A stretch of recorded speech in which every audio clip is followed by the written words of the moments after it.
তো আয়নাগরে যাদেরকে টর্চার করা হয়েছে এরা যুদ্ধবন্দী না, এরা তো কারাবন্দী, তাও অন্যায় ভাবে। এনফোর্স ডিসঅ্যাপিয়ারেন্স ছিল, অন্যায় ভাবে তাদেরকে গুম করা হয়েছে। অন্যায় ভাবে বছরের পর বছর যাদেরকে এভাবে কষ্ট দেয়া হয়েছে, ফ্যামিলি থেকে দূরে রাখা হয়েছে, কিয়ামতের দিন তাদেরকে আল্লাহ জালেমের কাতারে দাঁড় করাবে। ইসলাম কারাবন্দীদের দূরের কথা, যুদ্ধবন্দীদের সাথে ভালো আচরণের কথা বলেছে। আল্লাহ বলেন ওয়ায়ুতঈমুনা আত-তাআমা আলা হুব্বিহি মিসকিনান ওয়া ইয়াতীমান ওয়া আসীরা। বিশ্বাসীরা গরিব দুঃখীদের জন্য খাবার খাওয়ায়, যুদ্ধবন্দীদেরও খাবার খাওয়ায়, যুদ্ধবন্দীদেরও খাবার খাওয়ায়। এবং বিষ্ণু বলেছেন ইস্তাউসু বিল উসারা খায়রা, যুদ্ধবন্দীদের সাথে তোমরা ভালো আচরণ করো। বদরের যুদ্ধে 70 জন বন্দী হয়ে আসলো। বিশ্বনবী 70 জনকে সাহাবাদের মধ্যে ভাগ করে দিলেন, বললেন তোমরা খারাপটা খাবে, বন্দীদেরকে ভালোটা খাওয়াবে। কি নমুনা স্থাপন করেছে ইসলাম। ইয়ামামার বড় লিডার ছিলেন, যুদ্ধবন্দী হয়ে মদিনায় আসলেন, নাম সুমামা ইবনে উসাল। নাম কি? সুমামা ইবনে উসালকে যুদ্ধবন্দী হিসেবে আনা হলো। তাকে মসজিদে নববীর পিলারের সাথে রশি দিয়ে বাঁধা হলো। বিষ্ণু বললেন সুমামা, কি অবস্থা তোমার? কি অবস্থা তোমার? কেমন লাগে? তোমার সাথে কেমন আচরণ করা হবে বলো? বললেন মুহাম্মদ, তুমি চাইলে মারতেও পারো, বাঁচিয়েও রাখতে পারো। বিষ্ণু বললেন সুমামা, এ দুনিয়াটাই শেষ নয়, আখিরাতে বিশাল এক জগৎ পড়ে আছে। তুমি যদি শাহাদা বাক্য পড়ো আমাদের ভাই হয়ে যাবা, তোমার সেফটি সিকিউরিটির দায়িত্ব আমাদের, আমরা তোমরা সবাই মিলে এক। তারপর একে একে বিশ্বনবী তার সাথে ইসলামের সৌন্দর্যগুলো তুলে ধরলেন। সালাত কি, যাকাত কি, এগুলো বুঝালেন। বাড়িতে যেয়ে বললেন সবচেয়ে ভালো খাবার রান্না করো, একজনকে দিয়ে মসজিদে পাঠালেন। যুদ্ধবন্দীর সাথে কি আচরণ দেখছেন। এরপরের দিন বিশ্বনবী আবার তাকে ইসলামের দাওয়াত দিলেন। এরপর বাড়িতে এসে একজনকে বললেন যাও আমার ওই উটের দুধ দহন করে তাকে এক পেয়ালা গরম দুধ দিয়ে আসো। আমরা জামাইকেও তো এরকম সমাদর করি না, কি বলেন? তৃতীয় দিন বিশ্বনবী আবার খাবার নিয়ে গেলেন, আবার ইসলামকে তুলে ধরলেন। সুমামা তো অবাক, যুদ্ধবন্দীদের সাথে মুসলমানরা এরকম আচরণ করে। 3 বছর বিশ্বনবীর 3 দিন ধরে লাগাতার যখন ইসলামকে প্রেজেন্টেশন শেষ, বিষ্ণু বললেন যাও এবার সুমামা ইবনে উসালের রশিটা খুলে তাকে ছেড়ে দাও। সাহাবারা বলেন কি ইয়া রাসূলুল্লাহ, ভয়ঙ্কর, বিশ্বাসঘাতকতা করবে, মেরে ফেলবে আমাদের। বিষ্ণু বললেন না, আমি যা জানি তোমরা তা জানো না, ছেড়ে দাও। সুমামাকে ছেড়ে দেয়া হলো। সুমামা বের হলেন মসজিদ থেকে, ফিরে তার ভূখণ্ড, তার এলাকা ইয়ামামাতে তিনি গেলেন না। মদিনার মসজিদে নবীর পাশে খেজুর বাগানের পাশে তিনি অজু করলেন, গোসল করলেন, অজু করলেন। এরপর ফিরে এসে বিশ্বনবীর সামনে দাঁড়িয়ে বললেন আশহাদু আল্লা ইলাহা ইল্লাল্লাহ ওয়া আশহাদু আন্না মুহাম্মাদান আবদুহু ওয়া রাসূলুহু। আল্লাহু আকবার। আমি সাক্ষ্য দিচ্ছি আল্লাহ ছাড়া কোনো ইলাহ নেই, আপনি আল্লাহর প্রেরিত রাসূল। হে মুহাম্মদ, আপনার চাইতে নিকৃষ্ট মানুষ আমার কাছে কেউ ছিল না, কিন্তু এখন থেকে আপনার চাইতে কোনো প্রিয় মানুষ আমার জীবনে নেই। ইসলামের চাইতে নিকৃষ্ট কোনো ধর্ম আমার জানা ছিল না, আজ থেকে ইসলামের চাইতে প্রিয় ধর্ম আমার কাছে নেই। মদিনার চেয়ে নিকৃষ্ট কোনো শহর আমার কাছে ছিল না, সবচেয়ে অপছন্দের শহর, আজ থেকে মদিনার চেয়ে প্রিয় শহর আমার কাছে নেই। দিস ইজ ইসলাম। বিশ্বনবী বললেন হে নবী, নবী হে,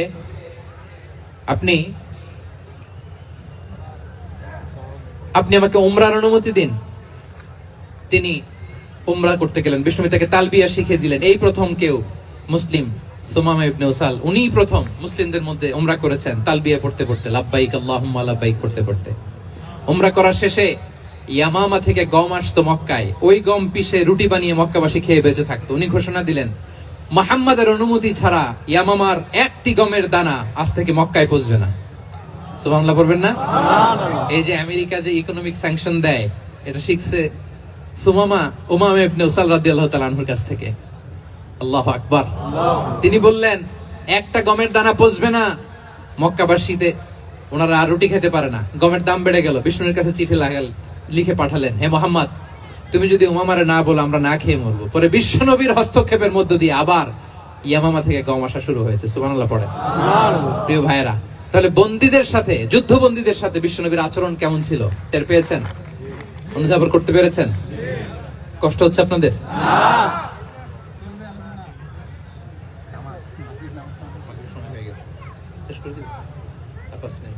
জি, মাগরিবের সময় হয়ে গেছে, আমরা এখনই শেষ করছি প্রিয় ভাইরা।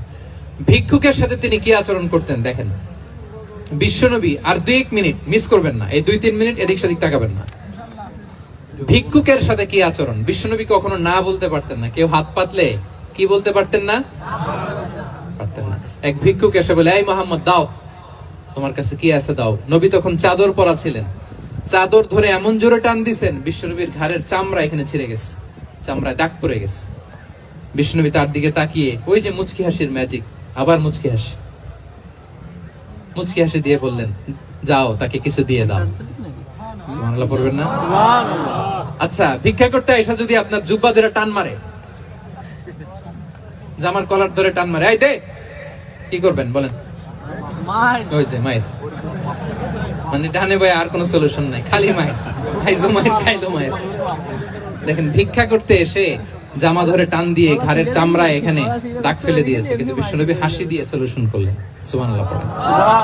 শত্রুদের সাথে তিনি কেমন আচরণ করেছেন? আল্লাহ আল্লাহ আল্লাহ আল্লাহ। তায়েফের ময়দানে রক্তাক্ত হয়েছেন, রক্তাক্ত।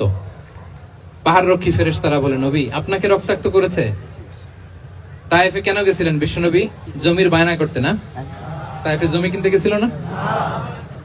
তায়েফবাসীকে জাহান্নামের আগুন থেকে বাঁচাতে রক্তাক্ত করা হয়েছে। পাহাড় রক্ষী ফেরেশতারা বললেন, নবী একটা আদেশ দেন, 2 দিক থেকে চাপা মেরে পুরো তায়েফবাসীকে মাটির সাথে মিশিয়ে ফেলবো, মাটির সাথে মিশে যাবে। বিশ্বনবী বললেন, না না, তারা হয়তো ঈমান আনে নাই, তাদের ভবিষ্যৎ প্রজন্মের কেউ না কেউ লা ইলাহা পড়বে, কেউ না কেউ লা ইলাহা জপবে। তাই হয়েছে। তায়েফে যদি যান, আল্লাহু আকবার, মসজিদ আর মসজিদ, শান্তি আর শান্তি। আল্লাহু আকবার। উহুদের ময়দানে দাঁত শহীদ হয়েছে, রক্তাক্ত হয়েছে, হেলমেট ভেঙে কপালে পাথর ঢুকেছে। ফেরেশতারা বললেন, আদেশ দেন উহুদ পাহাড় তাদের ঘাড়ের উপরে বসিয়ে দেয়। বিষ্ণু বললেন না, বিষ্ণু বললেন না, আল্লাহুম্মা হদি কওমি ফাইন্নাহুম লা ইয়ালামুন। আল্লাহ আমার কওমকে ক্ষমা করে দেন, ওরা বুঝে নাই। দেখেন, শুধু ক্ষমাই চান নাই যে আল্লাহ ওদেরকে মাফ করে দেন, ওদের হয়ে কৈফিয়ত দিয়েছেন আল্লাহকে, এক্সকিউজ দিয়েছেন। আল্লাহ কেন কেন ক্ষমা করবেন? কারণ ওরা বুঝে নাই, এক্সকিউজ দিয়েছেন, তাদের হয়ে কৈফিয়ত দিয়েছেন। এই ছিল শত্রুদের সাথে বিশ্বনবীর আচরণ।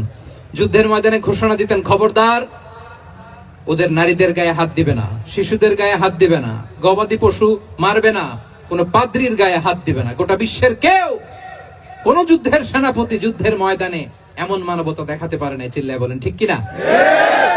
8ম হিজরিতে মক্কা বিজয়ের দিন থারথার করে কাঁপছিল কুরাইশরা যে আজকে তো আমাদেরকে ক্যাপিটাল পানিশমেন্ট দিবে, ডেথ পেনাল্টি দিবে। বিষ্ণু বললেন, না, লা তাসরিবা আলাইকুমুল ইয়াউম ইযহাবু ফাআনতুমুত তুলাকা। 4-5 জনকে তিনি শাস্তি দিয়েছেন, গণহারে শত শত হাজার হাজার পরিবারকে তিনি ক্ষমা করে দিয়েছেন। বললেন, তোমরা আমার ভাই, ভাই ভাইয়ের সাথে যেরকম আচরণ করবে, ইউসুফ তার ভাইদের সাথে যা করেছে আমি তাই করব, আমি ক্ষমা করে দিলাম। আল্লাহু আকবার। এ ছিল শত্রুদের সাথে আচরণ। শেষ কথা বলি, শেষ কথা হচ্ছে প্রাণীর সাথে বিশ্বনবীর কেমন আচরণ ছিল। প্রাণীর সাথে একবার এক আনসারের খেজুর বাগানে ঢুকলেন, ঢুকে দেখেন একটা উট কাঁদে। কি কাঁদে? উট কাঁদে। কানে কানে এসে বিশ্বনবীকে কি যেন বলে যায়। বিশ্বনবী রেগে বললেন, এই উটের মালিক কে? এক আনসারী সাহাবী বললেন, ইয়া রাসূলুল্লাহ আমি। বিশ্বনবী বললেন, তোমার কি ভয় হয় না আল্লাহর? কলিজার মধ্যে আল্লাহর ভয় নাই? আল্লাহ তাআলা দয়া করে ওটের মালিক তোমাকে বানিয়েছে, ওট কানে কানে এসে আমাকে বলেছে তুমি তাকে কয়দিন ধরে খাবার দাও নাই, আর তাকে দিয়ে কাজ করিয়েছো অনবরত। খবরদার, কিয়ামতের দিন আল্লাহ তাআলা জালিমের কাতারে তোমাকে দাঁড় করাবে। প্রাণীর জন্য বিষ্ণু ইসলাম কত দয়াদ্র ছিলেন। জবাই করার সময় বিষ্ণু বলতেন, ইহসানের সাথে জবাই করো, ছুরি ধারালো করে রাখো। কুরবানির সময় আমরা প্রাণীটাকে কি করি? আদর করি না মেরে ফেলি? বলেন তো, জবাই করা মানে কি?